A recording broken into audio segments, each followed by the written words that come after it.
What up, movie lovers? Welcome back to Apocaflix Movies.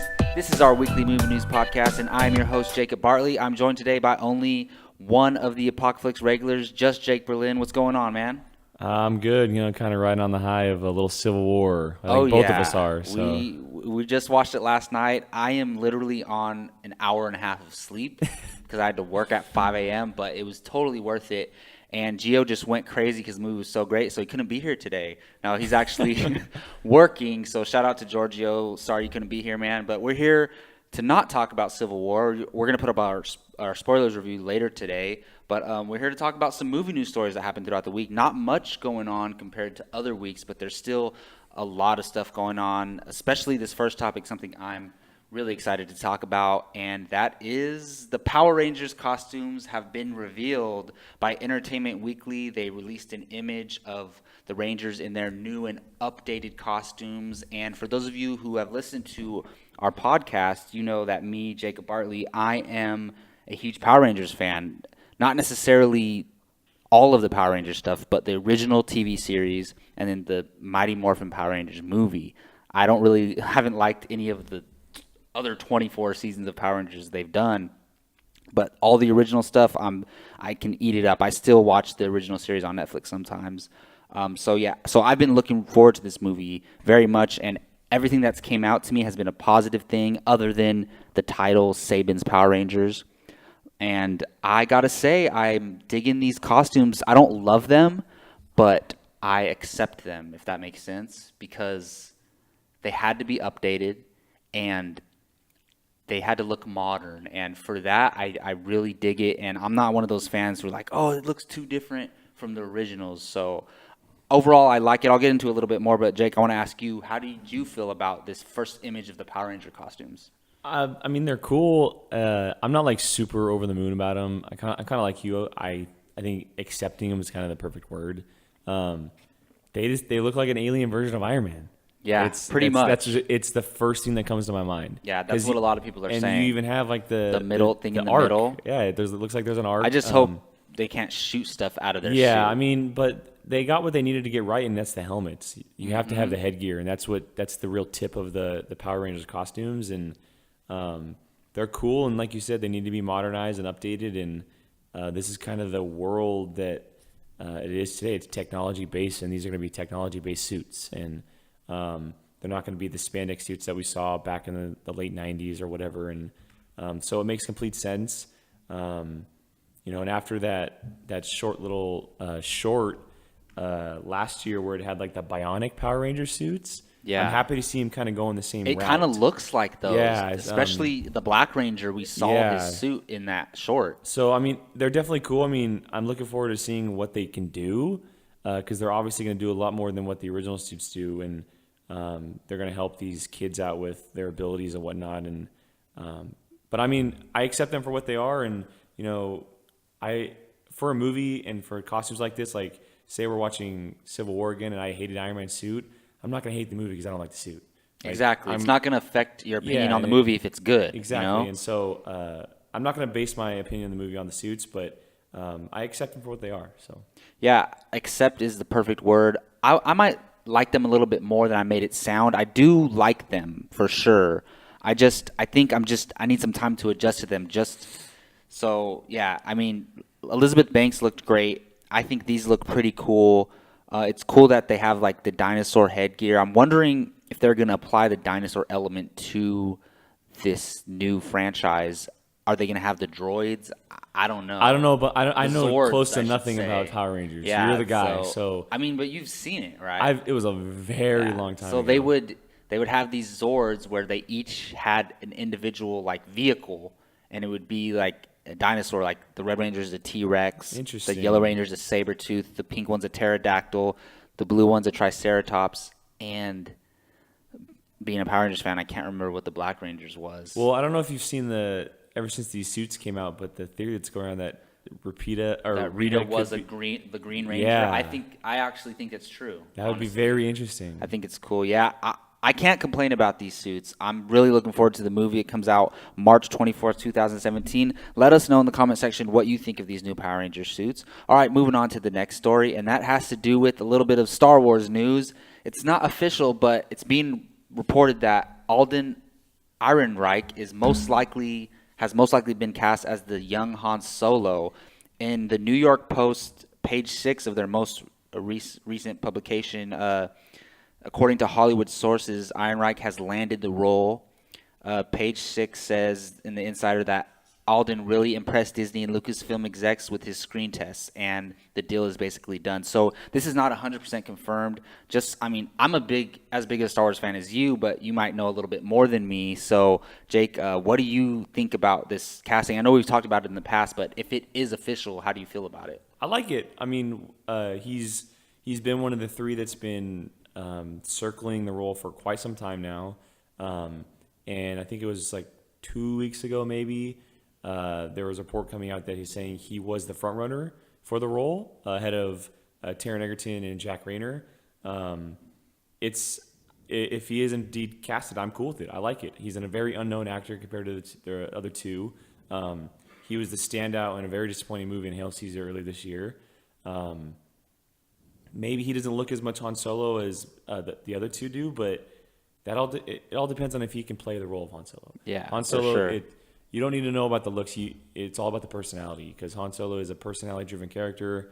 And if Lucasfilm and Disney, they trust this guy and they like what he's doing, then I trust him, because they haven't casted wrong yet. And I haven't seen anything from The Force Awakens casting-wise that I didn't like. So I'm definitely cool with it. And he was, after Hail Caesar, I was looking forward to see what he can do next. And, as big of a role as Han Solo is, I'm excited to see him kind of take on the role. So. Yeah, so I have no, prior knowledge of his acting experience because I have not seen Hail Caesar. I don't know anything that he's done, but I'll tell you why I really like this is because he's an unknown. I wanted Taron Egerton for a long time, but now that I'm with you on that one. Now that I'm thinking about it, because you and I are fans of Taron Egerton, we loved Kingsman, we really liked Eddie the Eagle, so we're very familiar with him. Not the casual movie-going audience, but we are. So I feel like I would have saw Taron Egerton more than Han Solo, maybe, depending on if he gave a great performance or not. So I'm really cool with this. Everyone says that Ehrenreich stole the show in Hail Caesar in a bad movie, that he was like the only great thing in it. So with that, all that positive buzz surrounding his performance in that, and if Disney loved him, I can't complain. I have nothing to base it on, but overall, I'm really cool with this. Yeah, it's usually something we talk about on the Padawan podcast. Yeah. But we're not having one this week, unfortunately. Any last thoughts on Ehrenreich as Han Solo? I mean, I think it's, we had heard that when the shortlist was announced that both Egerton and Ehrenreich, they were test screening together. So yeah, and there's a rumor going around that he might have a brother as well. Yeah, so there's still a possibility that either Egerton or even Rayner could still show up in the movie as Han Solo's brother. I'd be cool with that. Maybe like a close best friend to him or something, because this is a young character. And so I wouldn't be opposed to that at all, but if Egerton is not going to be in the movie, I would really love to see him be in a movie down the road, in a Star Wars movie. Yeah, totally. Because I think he's a great talent. I think that being in something like that outside of a more grounded world like the Spy World or the Eddie the Eagle that he's doing would be really interesting to see. And I would like to see more of Jack Rayner too, because he was in a very, very bad movie in Transformers 4. Yeah. So, and you cannot blame that on him at all. And I've heard great things of him from other properties, and I've heard he did a great job in Macbeth last year. Oh, okay. And so either of these two, I would love to see in a Star Wars movie down the road, whether that's in the Han Solo movie or some other episode or anthology movie. So yeah, I think Egerton is going to have a bright future regardless if he's in Star Wars or not. Hopefully he can land one of these comic book movie or a Star Wars role would be totally awesome. Maybe a little Nova for Guardians of the Galaxy 3. Yeah. Hey, I'm totally down for that. I'd actually prefer him that than Han Solo because I would see Egerton, Yeah. All right, well, moving on to an actual comic book topic. So some bad news for DC. I mean, who knows? It might end up working out. But according to the Hollywood Reporter, the Flash movie, not TV show, has lost director Seth Grahame-Smith. And the report is saying that he's leaving for creative differences. That is the total generic thing that is said about every time a director leaves a property. It's over creative differences. We saw Ava DuVernay not sign on for Black Panther because of creative differences, and then the original director who was signed on for Wonder Woman, I forget who it was. It's now Patty Jenkins. No, it was Thor 2. Patty Jenkins was on Thor 2. Oh, was and it she that? left that. But also, it happened for Wonder Woman too. Okay, Also, another woman was going to direct, and she left because of I think creative you are. differences. Yes, you are right. And then Yeah, Patty you are Jenkins right, came yeah. on. So this isn't the first time it's happened for DC. A lot of people are, kind of blowing this out of proportion, in my opinion. I don't think it's that big of a deal because it's not. I think if James Wan were to leave Aquaman, A bigger name. that would be bad. But this guy, it would have been his directorial debut, I believe. A film debut, yes. Yeah, film debut. And yeah, I don't think it hurts them that bad. Maybe it really was creative differences. Maybe he just had a different vision. Maybe he didn't want to get bullied by Zack Snyder or DC or Warner Brothers. So if he wasn't happy or they weren't happy with the decision, I'm cool with it. But it does, especially with all the negativity around Batman v Superman, it Raises a smells bunch of bad, questions. man. It's not a good sign. So what do you think about Seth Grahame-Smith? No, I think departing you from kind The of Flash? nailed it on the head. That, in my personal opinion, I feel like he may have left because he didn't want to get bullied. Yeah. I feel like maybe after the reception of Batman v Superman and Warner Brothers having so much trust in Zack Snyder to kind of guide this universe in a direction that they want, that maybe either Zack Snyder or some kind of higher up exec had too much control in the property, and he just didn't want to stay there. Yeah, And, definitely. That's kind of what scares me. I mean, if Batman v Superman would have, I'm not going to say it would have worked, but would have been a little bit more successful, it probably would be Critically, a different story. For sure. And creative differences, it's a very loose term. It can mean anything, but it's unfortunate. I mean, I haven't seen anything this guy's done, but I'm always in for an unknown director taking on such a big property. I mean, look at the Russo brothers, kind of what they did with the Winter Soldier and now Civil War. I think that, it's unfortunate, but DC is going to step back. They're going to grab someone. I mean, it's a big property, but you also got to remember this is now the second director they've had leave the property, because they had Phil Lord and Chris Miller, but that's they did leave different for a reason, because they left for Han Solo. Exactly. But I mean, it does smell a little bad. But I don't think that Warner Brothers and DC are in trouble. I think they'll get back on their feet, grab a director that they want, and the Flash will be coming our way in a few years, because this is the kind of movie I want to see. Flash is one of my favorite characters, and even though I didn't love his cameo in Batman v Superman, I'm still very intrigued by his solo movie, especially after with the rumors rolling around that maybe Cyborg may make an appearance. But as for him leaving, who knows? Creative differences, very loose term. It can mean anything. Yeah, definitely. I'm a little bit indifferent on the Flash movie in general because I love the TV show so much. I agree. And Yeah, it's both tough. you and me both. I want to see a movie for sure, but it's gonna take me some time to get used to Two different Flashes. because Yeah. I'm gonna still watch the TV show and I'll be watching the Justice League universe. So who knows? Hopefully it will all work out. All right, moving on to another potential successful cinematic universe in the Universal's Monster Universe. So we all have known that Tom Cruise has been signed on to do the Mummy Reboot for Universal, the first film apparently in their new franchise of shared cinematic universe with all the monsters. And there's a report going around from Deadline that Russell Crowe is in talks to co-star in the film, maybe have a cameo or a smaller role, and then maybe break out into his own solo film or be part of the team-up film. And The Hollywood Reporter is reporting that he's going to play a Jekyll-like character. I'm curious. I don't know too much about Jekyll and Hyde. I'm not very familiar with it, and I haven't watched the original Universal Monster movies. I've seen Bride of Frankenstein. I haven't seen any of them. I'm sure I watched a few when I was a kid, but I never saw Monster Squad. And I'm actually I'm interested. Because of this, I want to go watch all the films actually. But they're totally taking it a different route. Where those movies were horror films, they're going action with these. Action horror. Like a horror thriller, maybe? Yeah. Is that kind of a action horror? Action horror. Well, okay. even the Brendan Fraser Mummy films were action horror, but they were scary, especially the first one.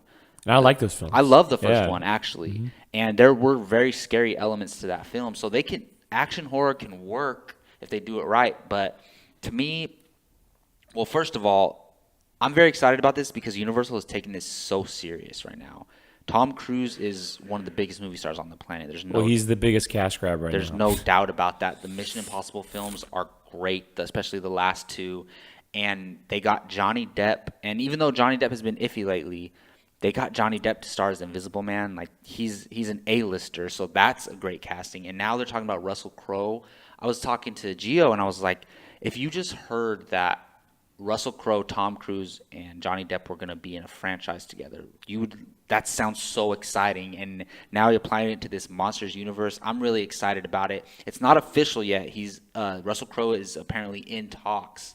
And I'm curious, though, Jake, how do you feel about this? And what do you think they mean by a Jekyll-like character? Well, first off, how do I feel? I think it's awesome. I think Russell Crowe is one of the best working actors today. I'll go see him in anything. I cannot wait for the Nice Guys. The Nice Guys, oh my yeah, God. that's going to be awesome. But, just sort of think about it. Like a year ago, we were joking around how like stupid this Monsters universe sounded before they cast Tom Cruise. And then they announced Tom Cruise is like, oh, they're taking this serious. Exactly. And then they got Johnny Depp. And now they're saying Russell Crowe may be involved. It's like, there's some big names for some big characters, and this could end up being a very, very cool universe, franchise of movies, stuff like that.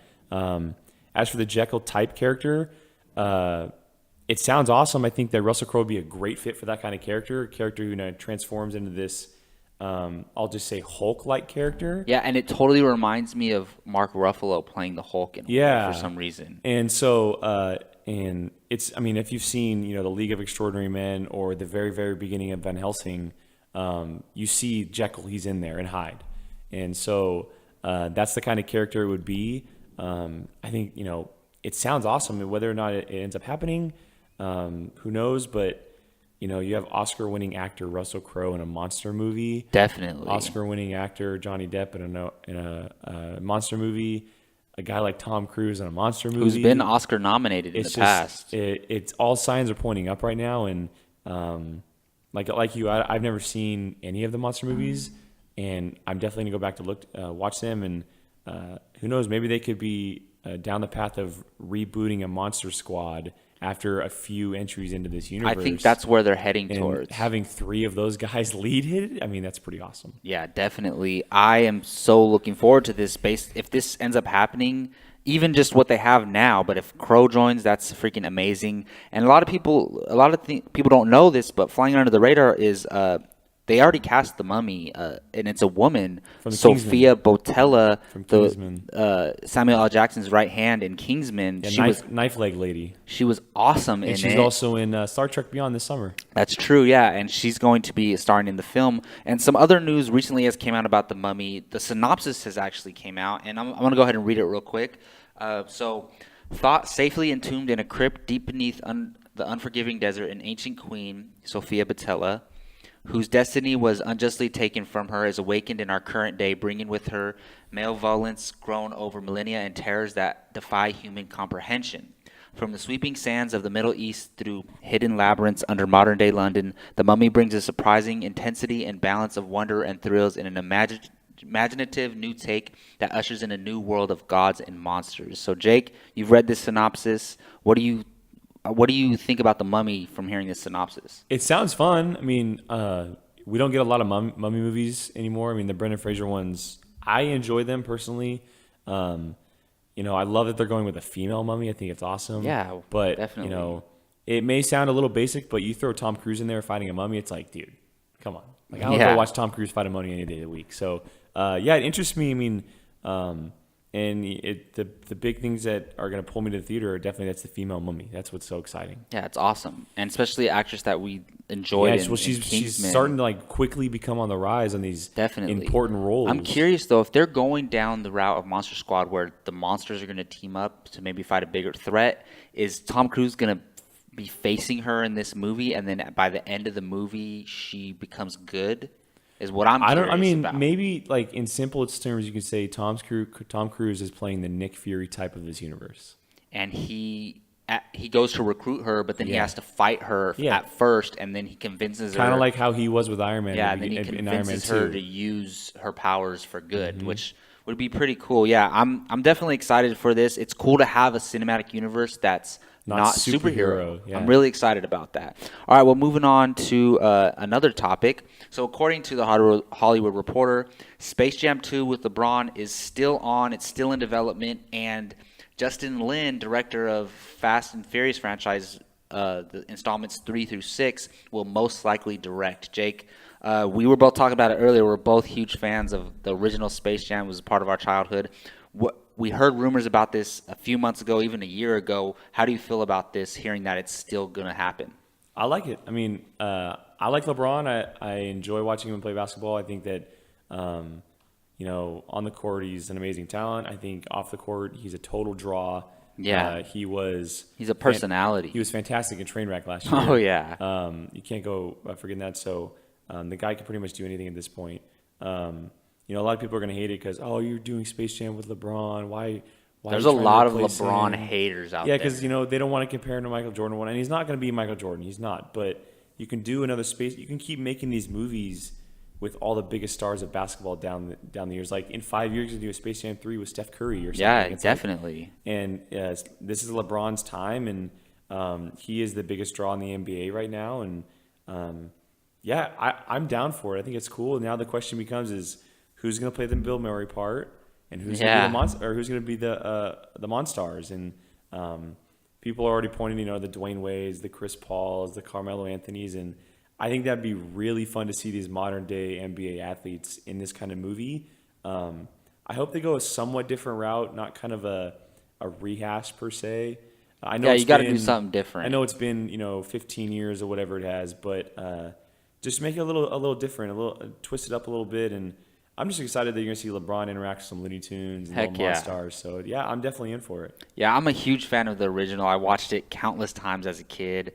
And I'm totally down for this. I'm a fan of LeBron, both on and off the court. I recently rewatched Trainwreck, and he's so hilarious in that. Him and Bill Hader together are just so great. Yeah, and it's funny because, LeBron cares a lot about his image. So that's a rated R, hard R comedy, but he doesn't cuss at all in it or doesn't say anything dirty in it, really. So that scene where he has Bill Hader pay for lunch. So he's like, he's counting the bill, and he's like, all right, you had the Coke and the cookies, and he's like, you're really gonna, you're a millionaire, and then Bill Hader's like, I'll just get it. Yeah, that was hilarious. There's a lot of standout things in that. Yeah, I'm totally down for this. I think LeBron has the personality to carry it for sure. It's interesting though because in the original, Michael Jordan was in retirement. It was in between his 2 years that he took off in between his That's why people are saying Kobe Bryant. Yeah, I'm a Lakers fan, and I love Kobe, but I would still prefer to see LeBron in this role. So I think, real quick, the Monstars, we talked about it. It's going to be Chris Paul, Dwayne Wade, Carmelo Anthony, Blake Griffin. Ooh, good call. Because he's such a personality, too. And Anthony Davis? Or Chris Bosh. Since they're good friends. Maybe Anthony Davis, Chris Bosh. I wish a DeMarcus Cousins would do it. I think that'd be cool. That would be really cool. Especially since Sacramento. We're from Sacramento. I would love to see that. But let us know in the comment section. Were you a fan of the original Space Jam? Are you looking forward to this with LeBron? Don't be a LeBron hater. You have no reason to hate him. All right. Well, moving on to something that kind of has to do with Civil War, with the movie releasing this week. So Robert Downey Jr. was in an interview with ABC's Nightline, and he was talking a little bit about the potential of an Iron Man 4. And he said, I quote, "I feel like I can do one more." So Jake, we both love Robert Downey Jr. as Iron Man. He was the start of this Marvel Cinematic Universe. Do you think that he will do one more? Do you think Marvel wants to do one more? And if they do come to an agreement to do one, would you want to see it? I think Marvel has always thought about doing Iron Man 4. I mean, it's easy money for them. It's for sure. Before Captain America, really started becoming the tentpole franchise in the MCU, it was Iron Man. He kicked everything off. He made the big bucks, all that kind of stuff. Robert Downey Jr. has been saying for years he would do an Iron Man 4. He's been saying he's wanted to do one, blah, blah, blah. But I personally really enjoy seeing him kind of step into these other movies and be central parts, like we saw with Civil War. Definitely. He'll be doing that with Spider-Man next year. And who knows what's going to happen in Infinity War, but he's been around since 2008. And by the time Infinity War Part 2 comes out, he would have been in the universe for 11 years. So I don't know if Iron Man 4 would be the best choice. I think that ending his story arc and kind of going to a different chapter away from Iron Man after the Infinity War movies would be a great choice because, I would if he did Iron Man 4, I would obviously be there at opening night. He's great as the character. Civil War, like he took an entire new level of the character in Civil War. We just talked about it. I mean, the level of depth and darkness and just different side of Tony Stark we saw in that movie is incredible. But I think that it may be time for the Marvel Universe to kind of step away from him and try something different with all these new characters coming in. And I don't know where Iron Man 4 would go, really. I mean, we saw the transformation he made in Civil War, and it's going to do the same thing in Infinity War. But if it was to happen, I would be there opening night, obviously. But I really enjoy him seeing him step into these other franchises and kind of just be not a supporting character, but a co-lead with a Chris Evans Captain America or a Tom Holland Spider-Man, and maybe who knows, he steps into an Ant-Man because he loved what he was doing in Civil War. I mean, that would be awesome. I mean, so there's definitely possibilities down the road because there's so many Marvel movies coming out. Yeah, and he just adds more to it and gets people's butts in seats. Yeah, and we saw like he kind of made. I mean, not really a spoiler, but he kind of made a little friendship with Black Panther, and who knows, he can become really good friends with a Captain Marvel type character. Yeah, or like, definitely. There's so many possibilities for him he to can just be in go a lot around. of these films for sure. So I don't think an Iron Man 4 would be the best choice, but if it happened, yeah, I'd be down. Yeah. I totally agree with everything you just said, but I still want to see an Iron Man 4. I think they have one more story to tell, especially with no spoilers, but a little bit of information we got in Captain America Civil War. I think they can go somewhere with one more Iron Man story, and because I don't think there would be room to expand on stuff that's going on in his personal life in an Infinity War or something else like that. So I think there's room for one more. It is tough though, because where do you put it when you have this slate and you want to do it soon before he gets too old? And maybe they can do something like an old man, Iron Man, like where he's older and he's dealing with age. Like I shouldn't be like out fighting like this anymore. What if you got like a protege or something? Yeah, exactly. So, because the Iron Man, the suit is so, it's Marvel's. It makes Marvel so much money. So, what are they going to do when he finally does move on? Are they just going to put Iron Man to rest for a while? Well, I know that Joe and Anthony Russo, while they've been promoting Civil War, they said that because they're kind of stepping into the role of leading this universe. Oh, definitely. And they said that they believe that when Robert Downey Jr. is done with Iron Man, the character Iron Man will disappear. Whether we don't know what that means. Secondly, disappear in the universe, or yeah, just like maybe he goes he goes off and we don't know where he is. He disappears, something like that. So, not technically that he won't die, but that the character just will be gone. I guess maybe he gives it all up for certain reasons. Yeah, who knows? You never know. Yeah, I mean, like you said, I would be there opening night for damn sure. I definitely would be. I would want it. I think if they do it though, have another heavy hitter in the universe be the co-star, just like they're doing with Thor and Hulk. Mm-hmm. Maybe, they're already doing Iron Man and Spider-Man, so maybe not Spider-Man, but have another character be the second lead in that film. I think that's a way it could really work as well. Well, that's kind of what's going to happen with Spider-Man a little bit. Oh, for sure. Yeah, and I think those two, obviously, if you've seen Civil War, you know what we're talking about. Even in the trailers, you know they have a relationship. It's not a spoiler. Those two, the relationship they created, he can show up in all three of those Spider-Man movies. Yeah, I hope he doesn't have too big of a role, though, because I don't want it to take away. It's going to be more of a mentor-type from role. The Spider-Man films, for sure. All right, well, moving on to our box office predictions for Civil War, Jake. It apparently made $25 million last night. I was telling you, I don't know if that's the most of all time, but that's pretty damn high. I don't remember hearing a number that high for Thursday nights. So with knowing that, what do you think Civil War is going to do for the opening weekend? I think it's heading straight for over 200 million. Yeah. I think that there's only been 4 movies that have ever opened to over 200 million, in the Avengers Age of Ultron, Jurassic World, and The Force Awakens. So, and I think that Civil War is probably going to beat the original Avengers opening weekend, which was 207. Yeah, I think so too.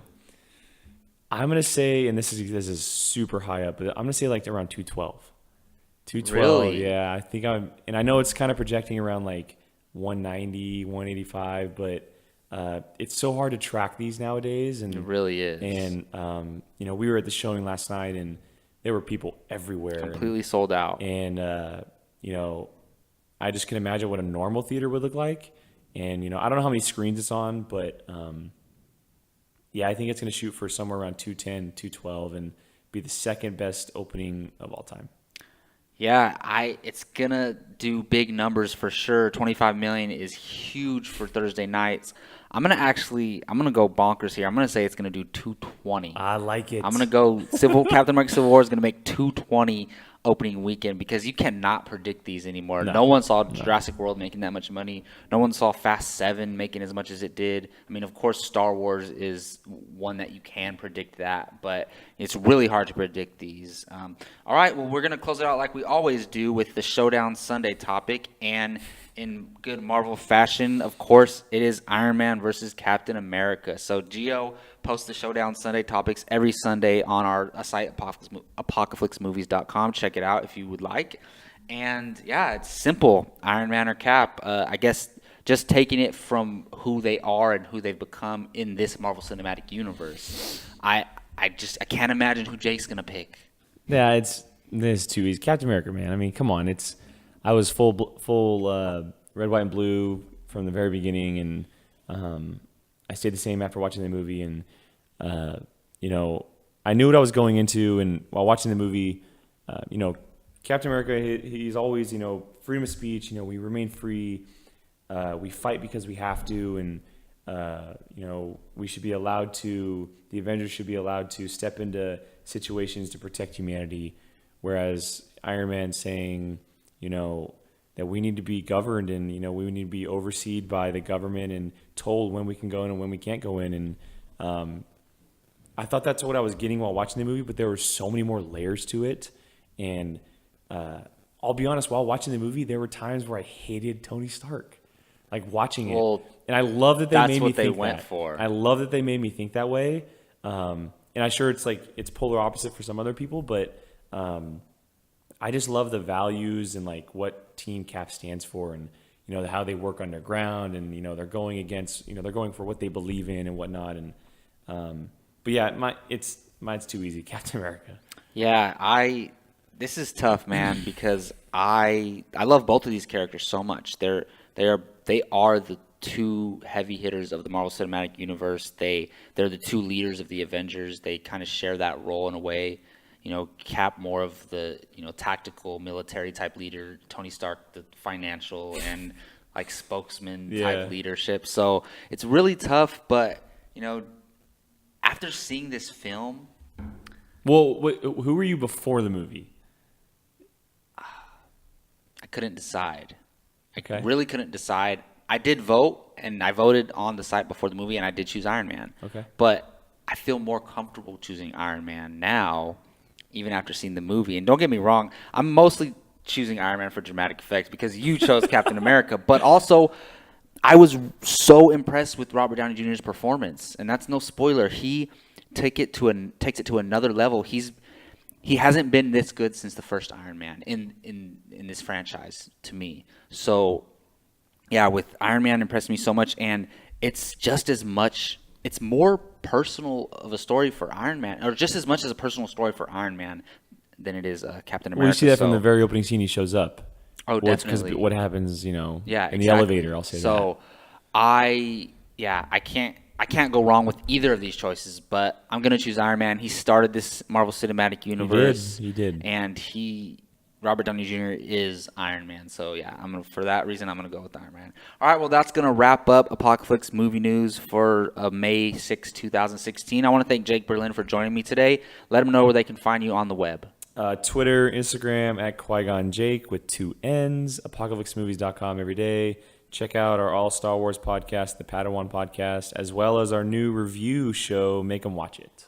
And you can find me, Jacob Barley, on Twitter at @JacobBarley_, on this YouTube channel, Apocaflix Movies. Please subscribe. Please hit that like button. Please comment. Let us know what you thought about any of the topics that we talked about today. We really appreciate your opinions, and we love talking with all you guys and girls on the comment section. And again, thanks for listening. Until next time, you all take care.